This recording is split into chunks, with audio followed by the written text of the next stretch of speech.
estudiantes del programa de Contaduría Pública de la Universidad Subcolombiana sede Pitalito. A continuación vamos a hablar acerca de las escuelas personalistas, la cual habla de la historia de la contabilidad y cómo influyen en la actualidad.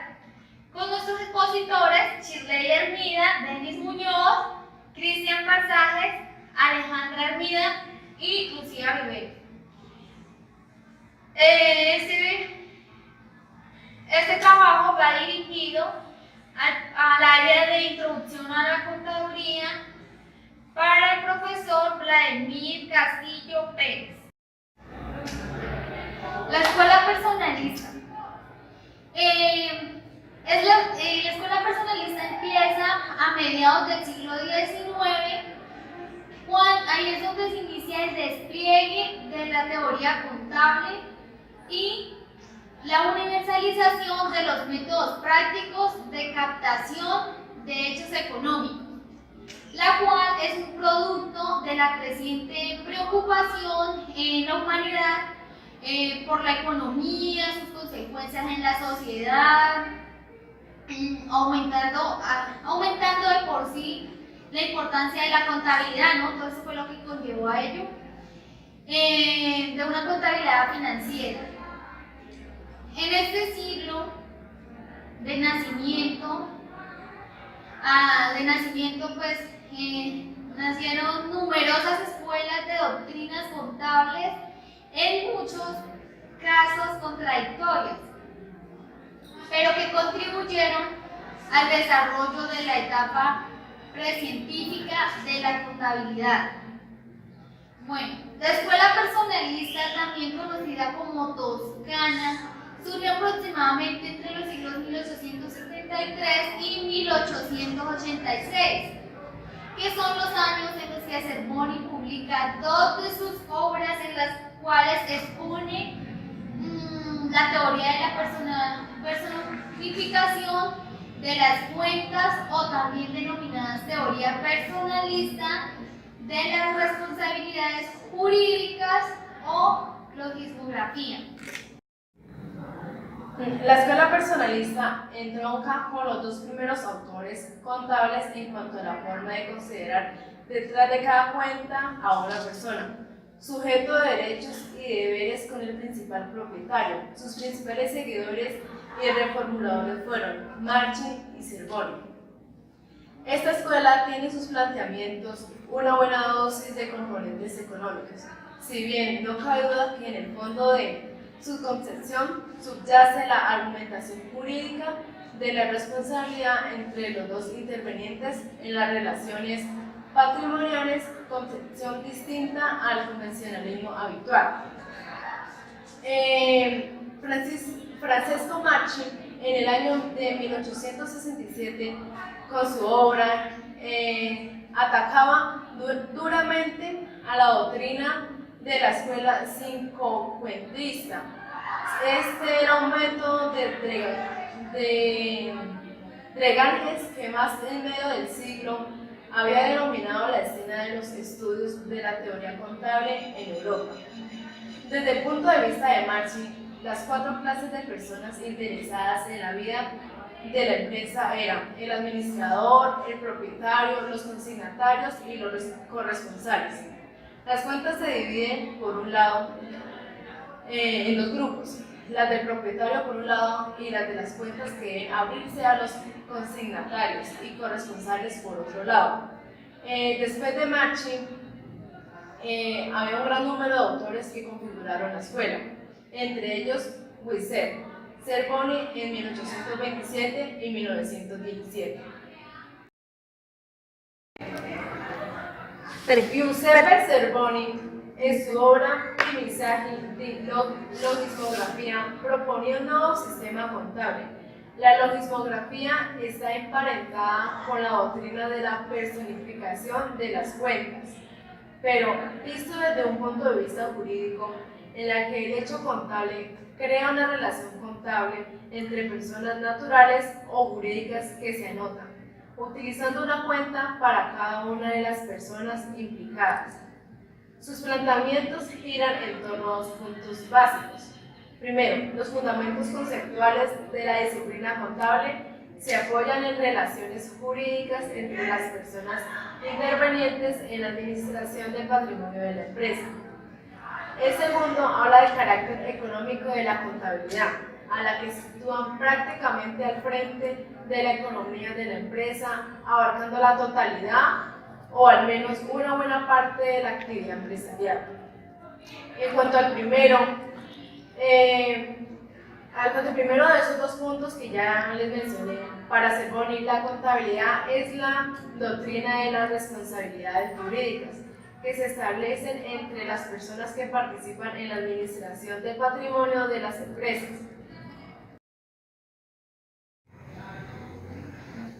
La teoría de Cervoni, en la que se ocupa, en consecuencia, de las relaciones de dirección y de obligación en que el propietario, sus agentes y corresponsales intervienen, susceptibles de representación y de registro.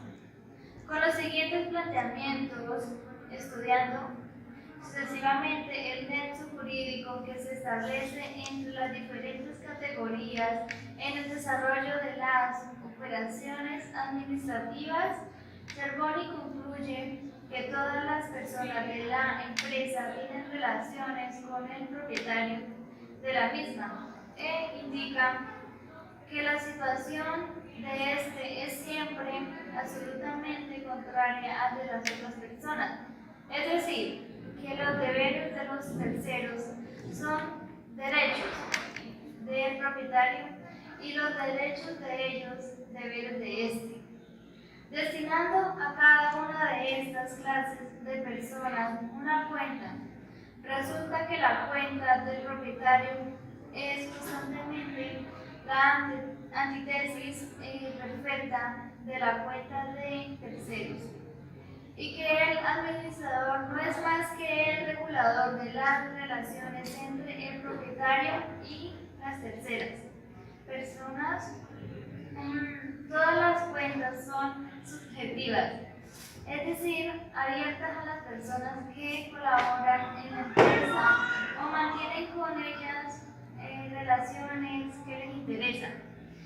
Y el principio fundamental de su mecánica queda establecido así: a un derecho en una cuenta se opone siempre un deber en la otra cuenta, y viceversa, o toda cesación de un derecho de lugar al deber de reconocerlo como cesado, y por consiguiente el correlativo derecho a todo deber que antes se tenía.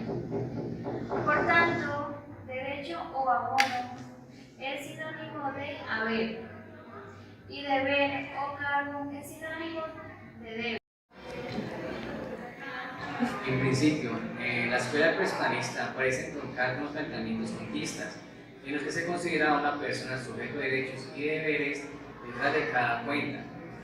Sin embargo, esa postura clásica es superada, ya que más que asignar personas a las diferentes cuentas, afirma que estas sirven para regular las relaciones entre aquellas personas, considerando que todas ellas representan derechos y obligaciones del propietario. En la naturaleza económica de la contabilidad, según los puntos que caracterizan esta escuela, pueden apreciarse la siguiente definición de Cervoni, quien afirma que nuestra disciplina es la ciencia de las funciones, de las responsabilidades y de las cuentas administrativas de las haciendas, que abarca 4 partes distintas que tratan respectivamente. La primera, el estudio de las funciones de la administración económica de la empresa con el fin de determinar las leyes naturales y civiles, según el cual las empresas se manifiestan y se regulan. Segunda, de la organización y la disciplina interna de las empresas. La tercera, del cálculo, es decir, que es de la aplicación de las matemáticas a los hechos administrativos y de su demostración de la orden tabular. La cuarta, del estudio del método de registro destinado a coordinar y a representar los hechos administrativos de la empresa, poniendo de relieve los procesos y sus efectos específicos, jurídicos y económicos. y manteniéndolos todos reunidos en una ecuación. Qué bonito. Asimismo, Cervoni representa el antecedente de un planteamiento que, transcurrido el tiempo, tendrá un cierto predicamento. El conjunto de teorías y de escuelas que sitúan a la contabilidad prácticamente al frente de las economías de las empresas, abarcando la totalidad o al menos una buena parte de la actividad empresarial, en un claro y excesivo desbordamiento de los límites de nuestra disciplina. Así, Cervoni afirma que el pensamiento se manifiesta en tres aspectos diferentes. El primero es económico, segundo administrativo y de tercero la teneduría. Estos tres conceptos o estos tres pensamientos que dan lugar a ciencias diversas. En el caso particular del ámbito empresarial, se encuentran reunidos en una unidad orgánica. El pensamiento logismológico, que considerado como síntesis máxima de los demás aspectos, constituye la ciencia de la contabilidad a la cual deben atribuirse finalidades teóricas. Esta es el estudio de las leyes que gobiernan a las empresas consideradas aisladamente y con relación a otras. Y finalidades prácticas, que son el estudio de las normas por las que las haciendas deben organizarse y ser gobernadas, dirigidas por conseguir o para conseguir su objetivo propio. A la escuela personalista y en especial a Cervoni vemos también importantes cuestiones de cierta actualidad, como por ejemplo la naturaleza económica de nuestra disciplina, el papel de la contabilidad en la regulación de las relaciones entre las personas que intervienen en la empresa. De igual forma, a la vinculación entre contabilidades y otras disciplinas relacionadas con la actividad empresarial. Al mismo tiempo, Cervoni realiza un planteamiento formalizado que puede calificarse pionero con 6 acciones, a cada uno de los cuales acompañan varios corolarios. Estos son algunos rasgos característicos de la escuela personalista. El primer rasgo es carácter comunitario de la apertura a la sociedad. Segundo rasgo es activa y crítica. El tercer rasgo es promover la participación democrática. El cuarto rasgo es perseguir como objeto de la educación el desarrollo integral de la persona. El quinto rasgo es perseguir actitudes de aceptación del otro como confianza, la libertad, la responsabilidad, la acogida y la autenticidad. En conclusión, la historia de la contabilidad genera diferentes incógnitas y puntos de vista con relación a su evolución. Cada persona que se ha dedicado a estudiarla y a investigar sus razones de ser terminan con mejoras y razones que la justifican, exponiendo así sus ideales y teorías que aportan conocimiento a la nueva generación. Encontramos diferentes escuelas que surgen después de establecer la contabilidad como una herramienta fundamental para cualquier empresa, complementando así la historia contable.